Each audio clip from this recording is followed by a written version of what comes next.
ambayo yalifanyika katika mafunzo hayo katika kaunti ya Kisii. Hapa leo tuko upande wa Kisii, tumeleta educational forum ambayo tunaita Elewa Mkopo Wako. Ni kufunza tu kuhusiana na loan ambayo unachukua upande wetu, kuweza kuelewa kabla uchukue mkopo wako, ile wakati unachukua pia, na pia ile wakati ambao umeweza kufinyika ama kuna tatizo imefanya ukaweza kutolipa deni yako. Upande wetu pia tuko na app ambayo tumeleta.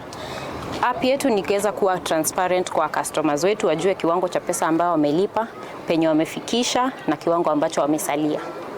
Challenge ile kubwa yenyewe nimeona ni watu kutosoma agreement. Mtu anakuja tuseme uko na emergency ya pesa, unasema utaenda utasign alafu uende usome agreement baadaye. Tunahimiza tafadhali usitoke kwa ofisi kama haujaweza kupitia agreement ambayo una sign, pitia, angalia terms zote zenye ziko, kama ziko favorable na wewe, sign, chukua pesa na tuendelee na biashara. And what are the repercussions for the defaulters?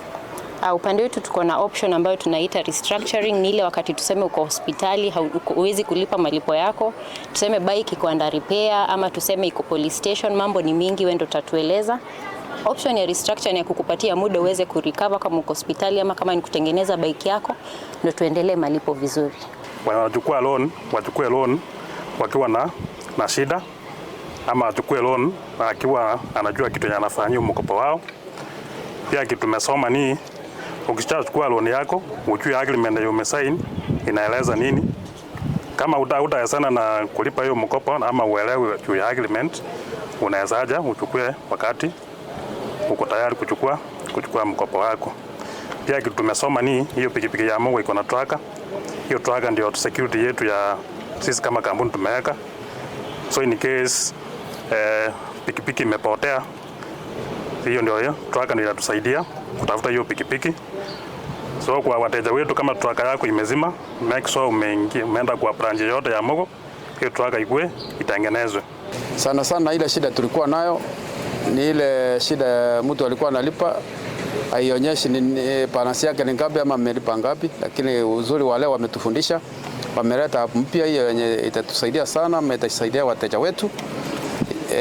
Itasaidia sana mtu akilipa pesa yake ile yenye amepakisha na ile yenye amelipa ni ngapi. Sasa hiyo hapo ndio sana tulikuja tumeangalia na tumekubaliana nao.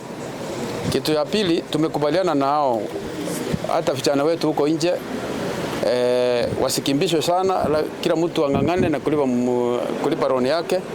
Shida ikitokea tutashirikiana nao na tutasaidiana na kampuni ili tuone kama vijana wetu wamefaidika na kampuni pia imefaidika.